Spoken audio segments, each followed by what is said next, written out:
34쪽 보시는데요. 가로에서 취득세, 납세 의무자. 자, 여기에서 납세 의무자 뜻만 알았으면 각기 세금마다의 납세 의무자 원칙은 구별이 가능합니다. 그 뜻에 대한 내용은 세원을 갖춘 자예요. 그럼 세원을 갖춘 자고, 세원은 세자 앞에 있는 단어가 그 세금의 세원천이죠. 그럼 여기에서 취득사 했으니까 취득세, 납세 의무자는요, 취득한 자 이렇게 나오겠죠. 그리고 앞에서 배웠다시피 취득세에 대한 내용은 사실과실을 택한다고 했어요. 그래서 앞에다가 붙여요. 사실상 취득자라는 의미로서 나와주는데, 이 사실상 취득자라는 것을 알려주기 위해서 법전에서는 그 밑에 있는 밑줄 친 내용으로서 알려주죠. 등기, 등록을 이행하지 아니한 경우라도 사실상 취득한 때는 취득한 것으로 보고, 당해 취득 물건 소유자 또는 양수인을 각각 취득자로 한다 이렇게 나오죠. 여기서 이제 알 수 있는 것은 사실과세의 단위로서 앞에서 배웠을 때 등록 면허세를 뺀 나머지 세금에서 미등기라는 단어가 있다면 그 단어 보자마자 끝말은 과세 이렇게 했었죠. 그럼 그 내용으로서 보니까 등기, 등록을 이행하지 아니한 경우이니까 미등기죠. 이때에 대해서 취득으로 본다 이렇게 나와져요. 취득세 과세하겠다 뜻이겠죠. 그리고 그 밑에서 동그라미 1번에 대한 내용 먼저 읽어드릴게요. 건축물 중 설비, 그 밖에 부대 설비에 속하는 부분으로서, 여기서 설비란 단어에다가 동그라미 치십시오. 부분으로서 그 주체 구조부와 하나가 되어, 여기서 주체 구조부 하게 되면 간단히 말하면 건물 본체입니다. 건물 본체와 하나가 되어, 거기에서 하나가 되어에다가 동그라미 치시고요. 건축물로서 효용 가치를 이루고 있는 것에 대해서는 주체 구조부 취득자 외자가, 여기서 주체 구조부 취득자 외자란 말은 임차인을 말합니다. 빌려온 자, 임차인. 임차인이 가설한 경우에도, 여기서 가설은 설치죠. 임차인이 설치한 경우에도 주체 구조부 취득자가 함께 취득한 것으로 본다. 여기서 주체 구조부 취득자란 말은 소유자를 말합니다.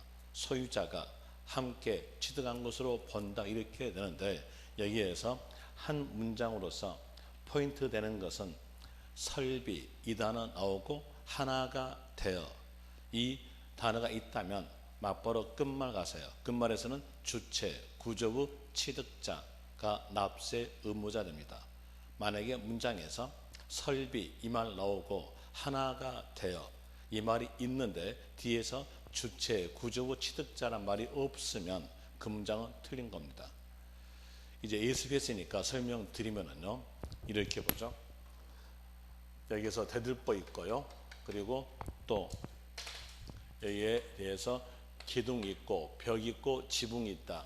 이게 바로 주요 구조부, 같은 말로서 주체 구조부 그럽니다. 간단히 말하면 건물 본체죠. 자, 이 건물이 엘리베이터 없는 건물로서 임차인에게 임대하여 주었다고 하였으면, 자, 이 임차인이 엘리베이터를 꼭 필요한 영업활동이에요. 그러면 자기 돈을 들여서 여기 건물에다가 엘리베이터를 설치할 수밖에 없습니다. 여기서 임차인이 엘리베이터를 설치하였다고 하였을 때 이 건물의 가치는 증가돼요. 이 가치의 증가분은 누구에게 속하냐면 건물주, 소유자에게 속하는 거니까 소유자가 건물과 엘리베이터를 함께 취득한 것으로 본다 이렇게 나온 내용인데, 여기에서 볼 때 소유자가 엘리베이터를 설치하지 않았는데 엘리베이터 설치에 대해서 소유자에게 납세 의무를 부여한다 이렇게 나오니까 이해가 안 가요. 여기에 대한 내용을 방향을 틀어봅시다. 방향을 틀어볼 때 임차인이 임대차 기간이 끝났음으로 인해서 자기가 설치했던 이 엘리베이터를 뛰어갈 수 있다 없다? 못 뛰어가죠. 왜 못 뛰어갑니까? 건물 본체와 하나가 됐거든요. 하나가 됐으니까 못 뛰어가요. 그러면서 이 엘리베이터의 단위는 누구 것 될까요? 소유자 것. 소유자가 납세 의무자다 이렇게 나온 거예요. 그럼 이제 그 한 문장에 대해서 이해했으면 문제를 풀어야 되는데 문제 풀 때는 요 동그라미 1번에 대한 내용을 전부 다 토시 하나 안 틀리고 암기해야 돼요. 그러면 힘들죠. 힘드니까 간결하게 하세요. 간결하게 문장 쭉 가서 설비가 뭐예요? 엘리베이터. 되겠죠? 못 뛰어가야 되겠죠? 못 뛰어야 되니까 어떤 말은 꼭 줄까요? 하나가 되어. 이 말은 꼭 준다는 얘기예요. 그래서 설비 나오고 하나가 되어 이 말 나왔으면 뒤에서는 꼭 있어야 될 것이요. 주체, 구조부, 취득자 이 말이 있어야 되는 겁니다. 그게 없으면 그 문장은 틀린 거예요.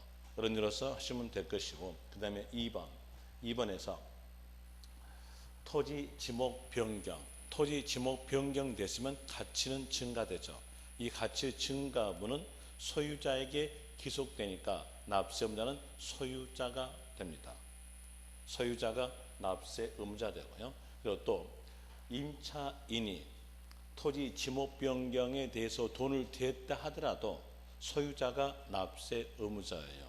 그러면 내용을 보니까 임차하여 준 경우에서도 납세 의무자는 소유자가 되는 겁니다. 자, 거기에 대안으로서 동그라미 3번 볼 때 애국인 소유 나오죠. 거의 나오고 그 뒤로 쭉 가보니까 임차하여 수입 나왔어요. 보니까 임차하여 줬음으로써 여기에 대한 내용도 소유자가 납세 의무자입니다. 그런데 소유자는 애국인이에요. 애국인에게 비행기 타고 배 타고 왔다 갔다 하게 되면 힘들죠.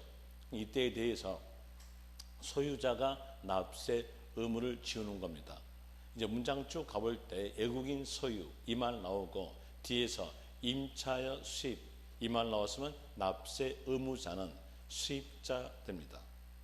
그리고 그 밑에서 상속일 때의 사실상 취득자는요. 상식이죠. 상속인 되겠죠. 그렇지 않으면 상속인 각자 됩니다. 자, 여기에서는 상속인 각자 이렇게 나오는데 여기에 대한 내용은 공동 상속을 의미하는 거예요. 그래서 취득세, 납세 의무자 물어보면서 상속 단어 나오고 뒤에가 상속인 각자 아니면 상속인이 취득한 것으로 본다 이렇게 되는 것이고요. 그리고 또 동그라미 5번, 동그라미 5번에 대한 이유로서 한 문장으로서 보니까 거기에서 무슨 말인지 전혀 이해가 안 갈 거예요. 이 내용은 압축해봐야 이 내용을 이해할 수 있어요. 압축된 문장으로서 연결시켜 볼 때 조합 2, 조합 원용, 부동산 취득 요 내용이 압축된 문장이에요. 그럼 여기에서 볼 때에 요 부동산은 누구 거냐면 조합원 거예요. 조합원 거니까 사실상 취득자인 조합원에게 납세금을 지운다 이런 뜻으로서 나오죠. 그럼 여기에 대한 이유로서 문장 가볼 때에 조합 2 이 말 나오고 바로 옆에가 조합원용 이렇게 나왔다면 이 단어 보자마자 여기 뒤를 보지 마세요. 보지 마시고 여기에 대한 내용 안 보고 막바로 끝말 가세요. 끝말은 조합원이 취득한 것으로 본다 이렇게 나오면 되는 겁니다. 이런 일로서 하시면 될 것이고 그리고 동그라미 6번에 대한 내용으로서 문제 잘 나오지 않은 파트인데 여기에 대한 내용 설명드리지 않고요. 막바로 단어만 찝을게요. 6번에 대한 내용은 시설 대여업자 이 말 나왔으면 끝말도 시설 대여업자입니다. 동그라미 7번에 대한 이로서 한 문장으로서 5줄인데 이 5줄 내용을 전부 다 알 수가 없으니까 여기서도 단어만 제가 말씀드리면 여러분이 충분히 이해할 수 있어요. 거기에서 취득대금 지급한 자가 따로 있음이 입증 얘가 포인트된 단어입니다. 취득대금 지급한 자가 따로 있음이 입증 이렇게 나왔으니까 취득한 자는 돈 준 자가 취득하겠죠. 그래서 취득대금 지급한 자가 취득한 것으로 본다 이렇게 나오게 되는 것이고요. 그리고 그 밑에 화살표에 대한 내용으로서 소유자와 신설 증설자가 다르다 이렇게 되어 있었으면 여기에 대한 내용 납세 의무자는 소유자가 됩니다. 소유자와 신설 증설자가 다를 때 납세의무자는 소유자. 자 보세요. 여기에서 요 건물에 대한 내용으로서 소유자가 공장을 경영한 자에게 임대해 주었다. 이랬으면 여기에서 공장을 경영하다가 건물이 비좁으니까 임차인이 증축하였어요. 그럼 증축하였다 이랬을 때에 여기에서 소유자와 신설 증설자가 다르죠. 이 내용으로서 임대차 기간이 끝났을 때 여기에 대한 부분을 임차인이 떼어갈 수 있다 없다? 없죠. 누구 것 됩니까? 소유자 것 됩니다. 그래서 소유자와 신설 증설자가 다를 때 이 말이 중간에 있다면 그 단어 보자마자 끝말 가세요. 납세의무자는 소유자. 이게 더 편하시겠네요. 지금 현재 세법 문제는요. 한 문장으로서 넉 줄 이 정도로 길게 돼 있어요. 그렇게 길게 나온 상태를 전부 다 읽어보고 문제 풀려면 문제가 풀리지 않아요. 그러니까 여기처럼 단어로 빼주시면 됩니다. 그리고 또 36페이지 가죠. 아니 문장 35페이지 문제 풀어봅시다. 35페이지에서 기출문제 1번 보세요. 1번에 대한 내용이 28회 때 나왔던 문제인데 벌써 한 문장으로서 넉 줄이잖아요. 넉 줄 내용을 전부 다 기억할 수 없으니까 여기서 볼 때 상속 나왔죠. 뒤로 쭉 가보니까 상속인 각자 나오죠. 취득한 것으로 본다. 맞잖아요. 이런 이로서 이제 단어 찾기 하면서 문제 푸시면 됩니다. 그 다음에 또 다시 2번 보세요. 2번이 12회 때, 26회 때 나왔던 문제인데 거기에 대한 이로서 2번 보니까 문장 쭉 가보니까 설비 나왔죠. 그리고 또 그 밑에 줄 보니까 하나가 되어 나왔어요. 그럼 이 단어 보자마자 끝말 가시면 돼요. 끝말에서는 주체, 구조부, 취득자 이 말이 있어야 돼요. 있어 없어요? 이를 가설한 자다? 아니죠. 여기에 대한 주체, 구조부, 취득자 이렇게 나와야 돼요. 그럼으로써 여기에 대한 내용 틀렸죠. 2번 틀린 거고요. 4번 보세요. 4번에 대한 내용도 13회 때와 27회 때 나왔던 문제인데 거기에 대해서 문장 쭉 가보니까 조합이 나왔죠. 바로 옆에가 조합 원용 이렇게 연결되죠. 끝말은요. 조합원. 조합원이 취득한 것으로 본다. 맞죠? 그런 이유로서 푸시면 됩니다. 그 다음에 뒤로 가서 3번에서 취득세 취득 시기. 여기서 취득세 취득 시기가 왜 나왔겠는가? 원인을 봅시다. 원인에 대한 내용으로서 본다면은 취득세가 과세되었다. 취득세가 과세되었으면 취득일로부터 60일 내에 신고 납부합니다. 이때 신고 납부했으면 끝나는 건데 어떤 사람들은 신고 납부를 이행하지 않은 사람들이 있어요. 신고 납부를 이행하지 않았다면 지자체가 제척기간 동안에 밝혀냅니다. 밝혀내가지고 매매하죠. 세금 더 내라 가산세 가산. 끝말은 들켰다 하면서 고지서로서 징수하고 있어요. 고지서로서 징수한 걸 보고 보통 징수 이렇게 나옵니다. 그럼 여기서 볼 때 이 가산세가 가산되냐 안 되냐 판단에 대한 내용으로서 60일 날짜는 고정화되어 있어요. 고정화되어 있으니까 여기에서 요 시작한 날짜를 언제부터 시작하겠다라고 법에서 정해져요. 이 정해진 날짜 이게 바로 취득 시기예요. 이 취득 시기 날짜로부터 손꼽아 가지고 60일 내에 신고 납부했으면 가산세는 없는 겁니다. 하나 60일이 벗어났으면요. 그때는 가산세가 가산되는 거예요. 그러면서 법에서는 취득일을 정해주죠. 이 취득일이 취득시기입니다. 취득하는 때에 대한 이유로서 여기 날짜가 여가 날짜에 대한 좀 좁아요. 좁으니까 각 거래마다 그 거래 특성에 의해서 여기에 대한 앞으로 당겨져요. 당겨서 법을 만들어주고 있습니다. 그럼 여기 취득세 취득시기에 대한 내용의 개념은 빠른 날 개념으로 만들어져 있어요. 거기다가 적으세요. 취득세 취득시기에 대한 내용은 빠른 날 개념이다. 빠른 날 개념 이렇게 적어주시면은 이제 거기에서 여러분들이 각 거래마다 그 거래 특성에 의해서 빠른 날을 잡아낼 수 있을 거예요. 자, 이게 대한 내용으로서 먼저 볼 때에 동그라미 1번 객관적으로 입증되지 아니한 유상. 여기서 객관적으로 입증되지 아니한 유상이란 말은 개인 간의 매매가 가장 대표적인 내용입니다. 개인 간의 매매에 대한 내용이 가장 대표적 내용이니까, 자, 개인 간의 매매가 이루어졌다고 하였을 때에 이제 여기에서 나타날 수 있는, 취득으로 볼 수 있는 날짜가 있겠죠. 취득 볼 수 있는 날짜에 대한으로서는 계약서 상의 잔금 지급 날짜, 이 날짜가 6월 1일이었다 합시다.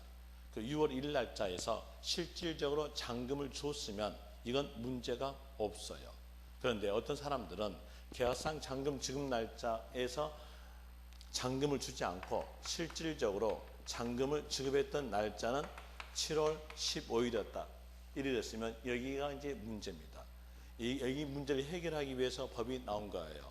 그리고 또 등기 날짜도 취득 우선 날짜겠죠. 등기 날짜에 대한 내용은 7월 28일이었다. 이랬으면 어느 날짜를 취득일로 보내에 따라 가지고 가산세가 가산되냐 안 되냐 판단이 되겠죠. 그럼 여기서 볼 때에 이 사실상 잔금 지급 날짜는 개인 간이니까 서로 간에 입맞춤되는 날짜예요. 서로 간에 입맞춤되는 날짜니까 지자체장으로서는 이 날짜를 아예 보도 않고 믿어지지도 않아요. 그러면 어느 날짜가 더 빠르겠습니까? 계약상의 잔금 지급 날짜가 빠르죠. 이제 보세요. 계약상의 잔금 지급 날 이렇게 되어 있고요. 그리고 또 계약상 잔금 지급 날짜가 명시되지 아니한 경우, 이 말은 계약상 잔금 지급 날짜에 대한 내용을 지우개로 막 지워가지고 구멍을 뻥 뚫어놔요. 구멍을 뻥 뚫어놓으면 계약상 잔금 지급 날짜가 기록되지 않았죠. 그때는 상거래 관습에 의합니다. 상거래 관습에 의해서 계약일로부터 60일 경과되는 날을 계약상 잔금 지급 날짜로 보겠다. 이런 뜻으로서 나온 것이고요. 그리고 또 박스 안 갑니다. 박스 안 가볼 때에 해당 취득 물건을 등기 등록하지 아니하고 다음 각 기억, 니은, 디귿, 여기서 기억, 니은, 디귿이라는 것은 화해조서, 인락조서, 공정증서, 계약, 해제, 신고서를 말합니다. 화해조서, 인락조서, 공정증서, 계약, 해제, 신고서에 해당하는 서류에 의해서 취득일로부터 60일 내 취득세 신고 기간 내에서 계약 해제 사실이 입증된 경우는 취득한 것으로 보지 아니한다. 이렇게 나와지는데 여기에 대한 내용을 볼 때 모든 세금은 납세 의무가 성립되었으면 세금액을 산정한다라는 의미로서 납세 의무 확정이고요. 그리고 그 금액을 징수함으로써 납세 의무는 소멸된다. 이 흐름을 전부 다 따라가고 있어요. 그럼 여기에서 볼 때에 요 취득 시기에 대한 내용이 성립입니다. 이게 성립이에요. 취득하는 때 성립한다 했잖아요. 그럼 여기에서 볼 때 성립에 대한 내용은 취득하는 때에 대한으로서 취득 시기예요. 자, 여기에서 볼 때, 자, 여기서 계약상 잔금 지급 날짜가 취득 시기라겠죠. 그럼 계약상 잔금 지급일 전에 계약 해제했으면 어떨까요? 성립됐을까요? 성립되지 않았을까요? 성립되지 않았어요. 성립되지 않았기 때문에 여기에서 계약상 잔금 지급일 전에 계약 해제됐으면 취득으로 보지 않는다. 이렇게 나오게 되는 겁니다. 또 다시 여기에서 이게 성립됐어요. 성립됐으면 여기서 신고함으로써 세금액이 정해지는 거죠. 신고 요 기간 내에서 계약 해제 사실 입증한다는 얘기예요. 그러면 취득을 보지 않는다. 이렇게 나오게 되는 거예요. 그래서 취득세 신고 납부 기간 내에 계약 해제 사실을 화해조서, 인락조서, 판결문 효과에서 입증했으면 취득을 보지 않는다. 이렇게 나오는 건데 거기서 조심하실 점, 등기를 이행하지 아니하고요.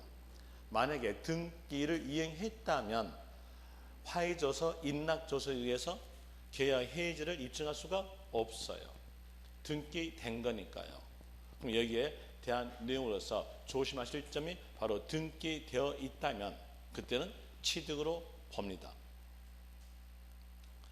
그래서 기본세에는 없는 내용을 거기다가 적어놨죠. 주의해가지고 취득 물건을 등기 등록 이행하고 취득세 신고 납부 기한 내에 계약 해제 사실이 입증됐다 하더라도 등기했으니까 취득으로 본다. 이런 류로서 나오게 되는 것이고요. 그리고 또 그 밑에서 객관성 있게 입증되는 유상거래, 여기에 대한 내용은 상대편들이 너하고는 입맞추지 않아 라는 거래들이에요. 상대편이 입맞추지 않기 때문에 이때에 대해서 사실상 잔금 지급일로 갑니다. 거기에 해당된 내용으로서 국가 또는 지방자치단체로부터 유상취득, 국가, 지자체로부터 유상취득하였으니까 상대편이 누굽니까? 국가나 지자체. 그럼 국가나 지자체하고 입맞춤이 안 되죠. 이때에 대해서는 사실상 잔금 지급일로 하는 것이고요. 외국으로부터 수입, 외국으로부터 수입했을 때 수입대금 결제할 때는 은행을 통해서 결제합니다. 은행하고 입맞추면 안 되겠죠. 은행하고 입맞추려면 은행 지점에 근무하고 있는 13명하고 다 입맞춰야 돼요. 그럼 입이 부르터. 그러니까 여기다 입맞출 수가 없는 겁니다. 여기에 대해서는 사실상 잔금 지급일. 공매, 경매에 의한 취득, 경매에 대한 법원사죠. 법원하고 입맞춤 안 될 거예요. 여기도 마찬가지로 사실상 잔금 지급일. 그리고 판결문에 의해서 취득가 입증된 취득, 이 판결문에 대한 내용은 법원 판결만을 말합니다. 법원 판결만을 말함으로써 여기에 대한 내용도 입맞춤이 안 되기 때문에 사실상 잔금 지급일 이렇게 나오게 되는 것이고, 법인 장부에 의해서 취득가 입증된 취득, 법인은 장부 작성합니다. 그 법인 장부 작성에 대한 이유로서 흐름상으로서 설명하려면 여기에 대한 내용 한 4시간, 5시간 걸려요. 그러니까 이 내용은 설명할 필요 없이 간단히 합시다. 법인은 형체가 없어요. 형체가 없으니까 법인하고 입맞춤 안 되겠죠. 입맞춰봤자 허공하고 입맞출 거예요. 그러니까 입맞춤이 없음으로써 여기에 대한 내용도 사실상 잔금 지급일 겁니다. 그럼 여기에 해당되지 아니한 유상거래에 대한 내용으로서는 계약상의 잔금 지급이라요. 그래서 여기에 대한 내용은 이제 이해했으면 여기도 암기가 들어가야 돼요.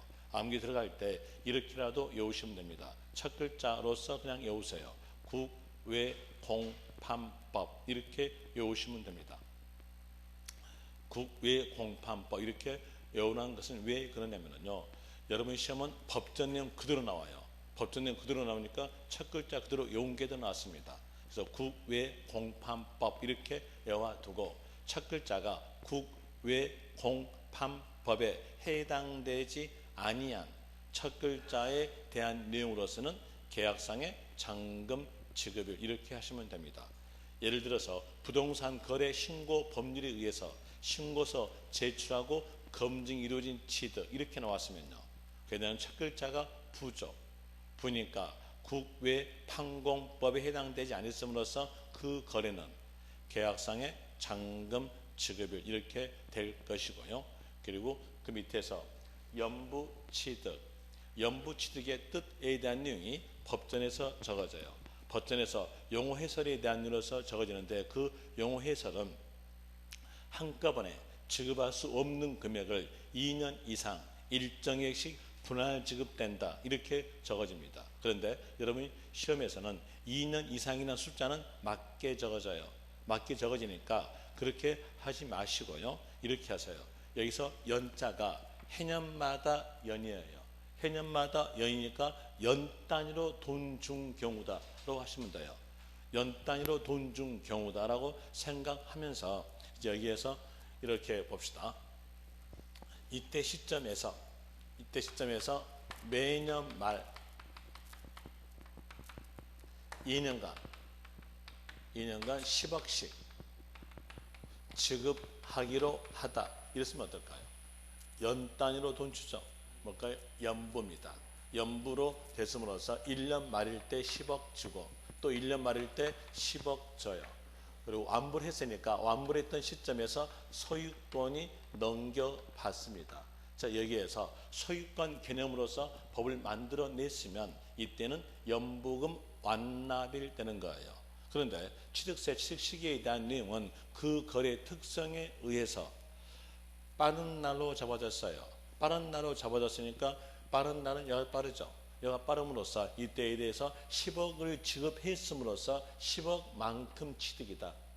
10억 지급했으니까 10억만큼 취득하고 소유권 넘겨받는다. 라는 의미로서 돈 준 날을 각각 독립된 취득으로 보는 겁니다. 연 단위로 돈 준 날이니까 어떻게 표현될까요? 연부금 지급일 되겠죠. 연부금 지급일 이렇게 나와져요. 만약에 문장에서 연부금 완납일 그러면 그건 틀린 거예요.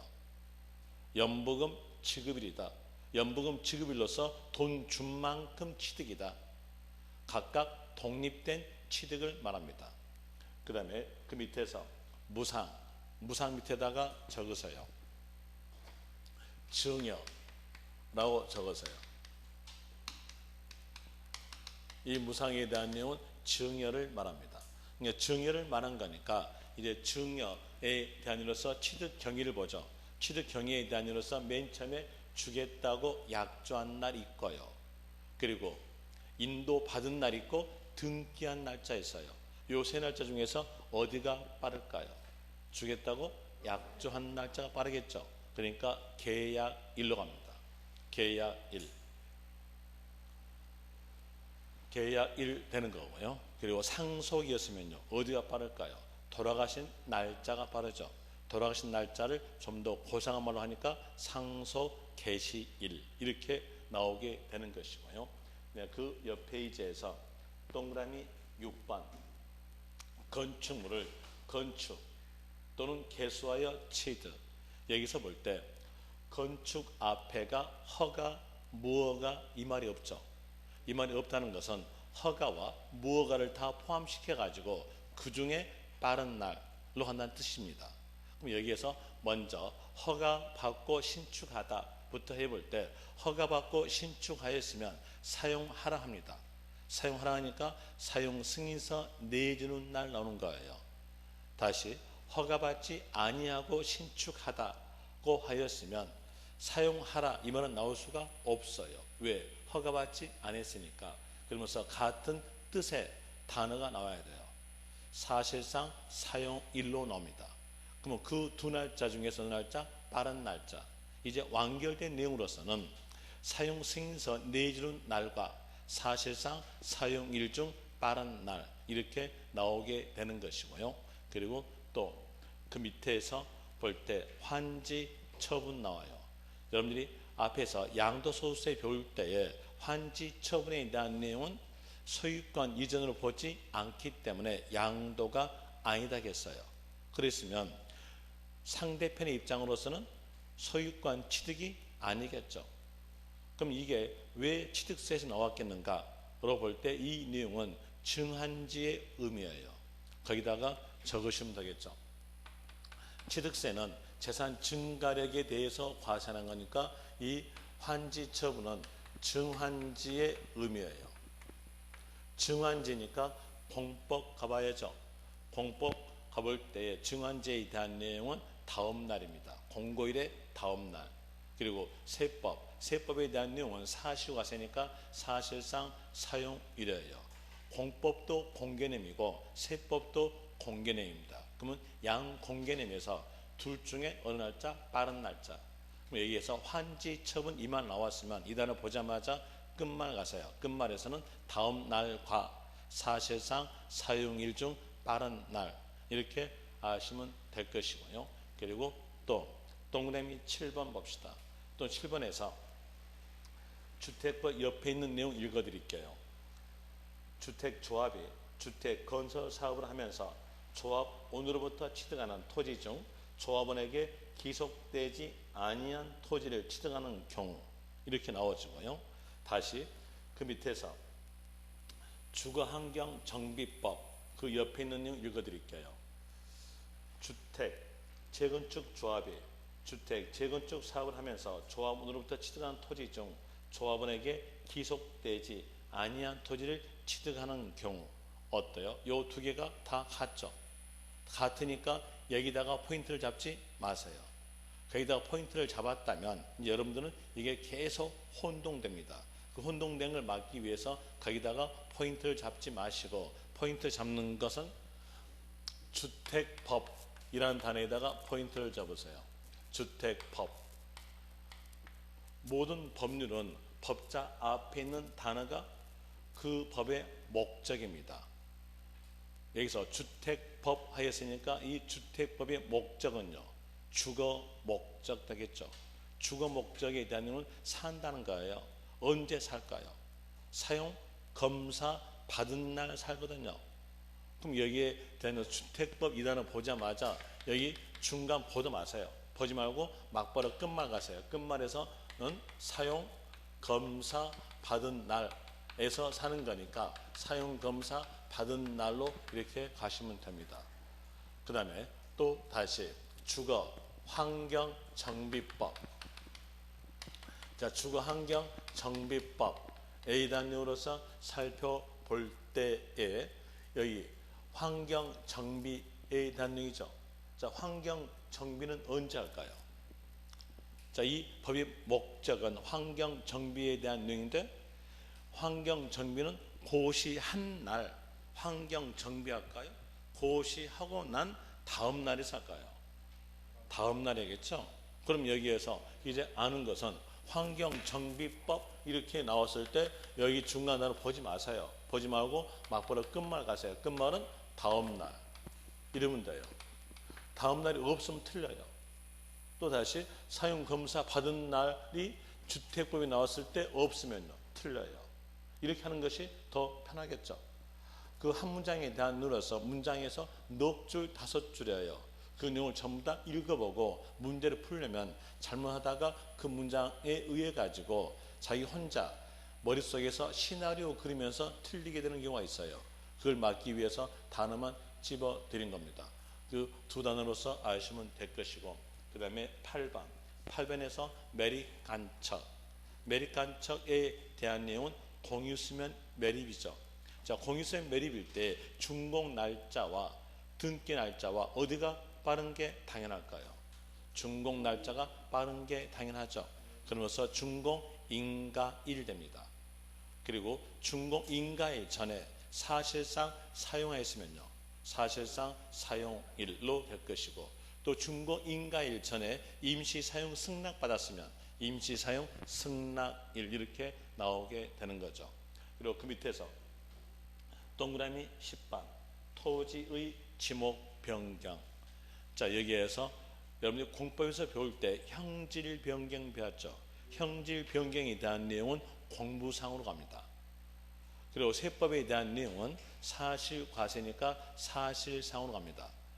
공법도 공개념이고 세법도 공개념에 대한 이유로서 이 둘 중에 어느 날짜? 빠른 날짜 가져요. 그래서 토지 지목 변경 이렇게 나왔으면 결과적으로서 사실상 변경일과 공부상 변경일 중 빠른 날 이렇게 나오게 되는 것이고요. 그리고 변경일 전에 사용했으면 사용일이 빠르죠. 그래서 사용일로 갑니다. 사용일 이렇게 가게 되는 것이고, 그 다음에 11번에서 거기서 11번에 대한 이유로서 한 문장으로서 석 줄인데 여기에 대한 내용 포인트가 있어요. 그 포인트에 대한 내용이 입회기간 연장입니다. 이 입회기간 연장은 새로운 취득이에요. 그 밑에다가 새로운 취득이라고 적어주면은 취득 시기는 금방 알아요. 새로운 취득이니까 취득 시기는 새로 시작되는 날 이렇게 나오게 될 것이고요.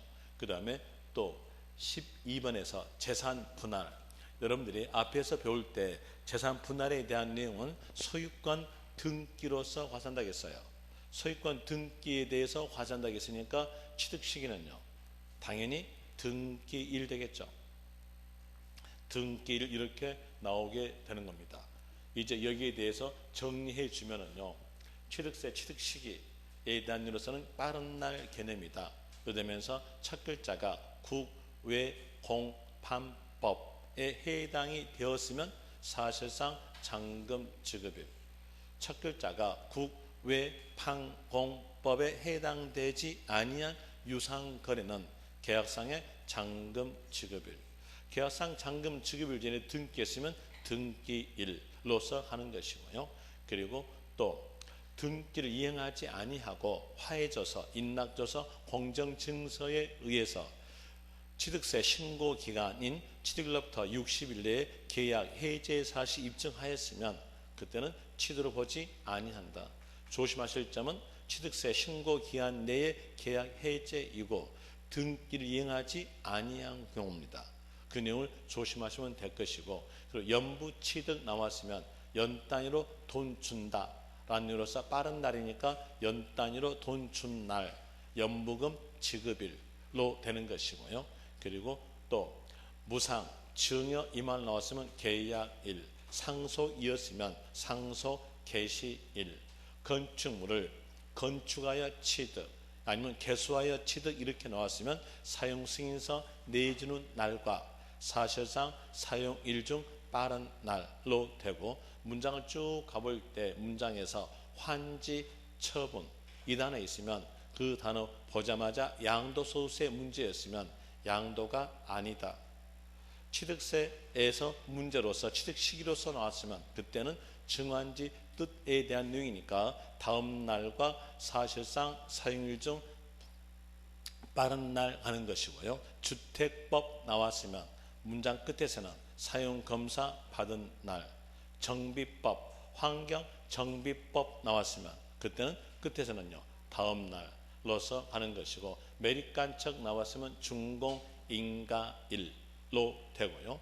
그리고 토지 지목 변경 나왔으면 사실상 변경 이유가 공무상 변경일 중 빠른 날.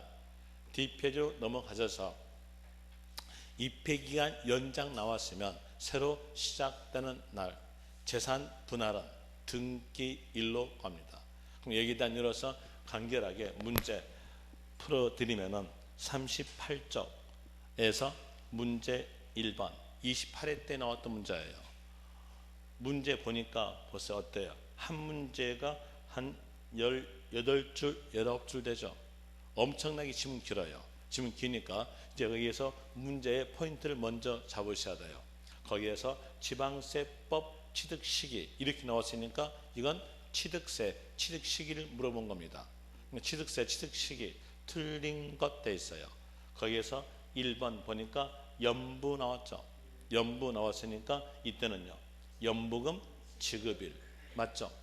그리고 또 취득일 전에 등기 등록, 취득일 전에 등기 등록했으니까 등기 날짜가 빠르죠. 등기 등록일 맞고요. 2번에서 거기 약간 가니까 매립간척 나왔죠. 그러면서 그 밑에서 준공인가일 전에 사실상 사용, 그러면 빠른 날이니까 사실상 사용일 맞고요. 3번 주택법 나왔죠. 주택법 나왔으니까 이 단어 보자마자 막보러 끝만 가 중간 보지 마세요. 사용 검사 받은 날 맞죠? 그 다음에 4번 가세요. 4번 보니까 법에서 주거 환경 정비법 나왔죠. 그럼 여기도 마찬가지로 중간 보지 말고 끝으로 가세요. 끝에서 다음 날이 있어야 돼요. 다음 날 있어 없어요? 없죠. 틀렸네요. 답은 거기에서 4번 됩니다. 이런 문제만 제발 나오게 비십시오. 그 다음에 5번 갑시다. 토지 지목 변경 이렇게 나왔으니까 사실상 변경일과 공무상 변경일 중 빠른 날 맞죠? 그리고 또 그 밑에서 변경일 전에 사용 이렇게 나왔으니까 끝말은 사실상 사용일 맞을 것이고요. 그 다음에 4번 갑시다. 4번에서 부동산 연부 취득하는 것은 등기일에 관계없이 최종 연부금 지급일을 취득일로 본다. 어떨까요? 연부 취득이잖아요. 그랬으니까 연 단위로 돈 준 날이어야 돼요. 그런데 여기는 최종 연부금 지급일이니까 이 말은 연부금 완납일이에요. 틀렸죠? 최종자가 빠져야 맞습니다. 그 다음에 또 틀린 것은 등기일에 관계없이 여기도 틀렸습니다. 등기일, 자 여기서 연부금 지급일 전에 등기했으면요 등기가 빠르죠. 그렇기 때문에 등기에 관계없이 했으니까 틀린 거예요. 두 개 틀렸죠. 그 다음에 연간 문제 갑시다. 연간 문제에서 6번 개인 간 증여 계약에 의해서 부동산 취득한 경우 계약일로부터 60일 경과되는 날을 취득 시기로 본다. 그러니까 여기에서 취득 시기로 나왔으니까 증여 나왔죠. 증여 나왔으면 어떨까요? 계약일. 계약일로 끝내야 되는데 60일 경과되는 날을 쓰기가 틀렸죠. 그 다음에 뒤로 가서 40쪽 갑니다. 40쪽에 대한으로서 이제 세액 산정이에요. 연결해 봅시다. 여기에서 연부 취득하다. 자, 부동산을 연부 취득하다. 이랬으면 과세다, 과세 않는다. 부동산 물건 들어갔죠. 또 연부 취득이니까 유상 취득. 유상 취득으로서 과세됩니다. 과세됐으면 이제 취득일 정해줘야죠. 취득일은 이때 뭘까요? 연부금 지급일. 그럼 연부금 지급일 날짜로부터 60일 내에 신고 납부해요. 신고 납부할 때는 세금액을 산정해서 신고 납부합니다. 그래서 세액 산정한다는 얘기예요. 세액 산정에 대한 이유로서는 제일 먼저 과세 표준을 정합니다. 그리고 이 과세 표준에다가 해당되는 세율을 곱함으로써 세금액이 산출되죠. 그러면서 여기서 산출세액 이렇게 표현하고 있는 거예요. 과세 표준을 먼저 정하는데 과세 표준에 대한 내용으로서 지방세에서 과세 표준은 과세 표준의 뜻만 알았으면 지방세에 속하는 세금마다의 과세 표준은 비교가 가능합니다. 그리고 화장빨의 속도 안 해요. 뜻에 대한 내용 여러분 시험에서 나오지 않으나 그 뜻에 대한 내용을 적어주면은 그 뜻에 대한 내용은 과세 하는 때의 가액입니다. 과세하는 때의 가액이 과세 표준의 뜻이에요. 그럼 이제 이 내용 알고 볼 때에 취득세는요 어떤 때 과세합니까? 취득세에 대한 내용은 취득하는 때의 과세죠. 그러니까 취득하는 때의 가액이다. 같은 말로 취득 시기의 가액이다. 같은 말로 취득 당시 가액이다. 이렇게 나오게 돼요. 그럼 이 취득 당시 가액이란 말은 취득 시기의 가액이란 말이에요. 취득 시기 가액이 되고요. 동그라미 1번 보세요. 취득세 과세 표준은 취득 당시 가액 나오죠. 그리고 그 옆에서 연부 취득. 연부 취득일 때 취득 시기는요. 방금 배웠죠. 연 단위로 돈 준 날 연부금 지급일이에요. 그러면 연부금 지급일 시점의 금액이니까 연부 금액 나오겠죠. 여기서 조심하실 점. 만약에 연부금 총액 그러면 틀려요. 연부금 총액 그러면 이 취득세 취득 시기에 대한 연부금 완납일 되는 거예요. 그런 점들 조심하시면 돼요. 그래서 연부 금액이라는 것을 어떤 뜻이다고 알려주기 위해서 법전에서는 가로로 적어져요. 가로로 매 지급되는 금액. 자, 여기서 연부 금액이 연 단위로 돈 준 금액 그랬잖아요. 그랬으니까 당연히 가로에서는 매 지급되는 금액 이렇게 적어진다는 얘기예요. 그리고 일반적 상식에 대한 이유로서 계약금은 포함됩니다. 매 지급되는 금액 안에가 계약금이 포함된다는 뜻이에요. 그 내용을 알려주기 위해서 법전에서는 계약 보증금 포함 이렇게 나오게 되는 겁니다. 그리고 자 여기에서 취득세에 대한 내용이 신고입니까? 결정입니까? 또 합시다. 안 되면 또 합시다. 앞에 신고죠. 예, 감사합니다. 그럼 여기서 신고예요. 신고니까 요 취득 당시 가액은 신고함으로써 신고가액을 의미한다 이 나오져요. 신고가액 의미. 신고가의 뜻만 알았으면 또 다시 한 문장에 대한 여러분들이 알 수가 있어요. 이 신고가액의 뜻에 대한 내용은 시가 표준액과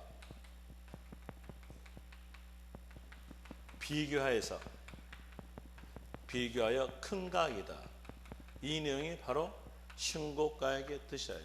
그리고 이 시가 표준액이란 말은 지방자치단체가 지방세를 징수하기 위해서 각 물건마다 매년마다 공고된 가액입니다. 약칭한다면 시가평액은 매년마다 공고된 가액이에요. 그럼 토지에 대해서 매년마다 공고한다. 이러면 토지 시가 표준액으로서 개별 공시지가입니다. 개별 공시지가 매년마다 공고하잖아요. 그럼 이제 볼 때 이 신고가액에 대한 내용은 시가평액과 비교해서 큰 가액입니다. 그 내용을 알고 있으면 거기에서 동그라미 2번에 대한 내용으로서 단서조항을 알아요. 자, 단서조항 가볼 때에 신고가액이 시가평액보다 적을 때 어디가 큽니까? 시가평액이 크죠? 그러니까 끝말 뭘까요? 시가표준액 이렇게 나오게 되는 것이고요. 그리고 또 먼저 동그라미 4번을 먼저 갑니다. 또 4번에 대한 내용을 보니까 항상 사실상 취득가 이렇게 나오면서 거기에 있는 첫 글자 보세요. 첫 글자 보니까 국, 외, 공, 판, 법 이 나오죠. 국외 공판법이니까 상대편하고 입맞춤이 안 돼요. 입맞춤이 안 됨으로써 실질적으로 지급하고 취득했던 가액으로서 신고할 수밖에 없을 것이다 라는 의미로서 사실상 취득가 이렇게 나와주는데, 여기서 사실상 취득가액의 뜻에 대한 내용은 신고하였으면 그 신고된 가액을 그대로 믿겠다는 거예요. 믿겠다는 거니까 여기 의미 안에는 시가 표준액과 비교하지 않겠다, 비교하지 않는다, 이 의미가 여기 안에 들어있어요. 그럼으로써 여기 해당되는 거래는 항상 사실상 취득가다 이렇게 붙게 되는 겁니다. 그런데 이 내용은 하나가 더 있어요. 보니까 거기에서 비읍에서 하나 더 있죠. 법 밑에 뭐냐? 부가 있어요. 자, 여기서 요 부동산 거래 신고 법률 이거 조심하세요. 부동산 거래 신고 법률에 대한 내용으로서 취득세 취득 시기로 물어본다면 그때는 계약상의 잔금 지급입니다. 하나 과세 표준으로 물어본다면 그때는 사실상 취득가액이에요. 그 내용 아시라고 오른쪽에다가 기본세에도 없는 내용을 적어놨어요. 오른쪽 보시면 맨 위에가 시커먼 써졌죠. 오른쪽 페이지에서 맨 위에 읽어는 드릴게요.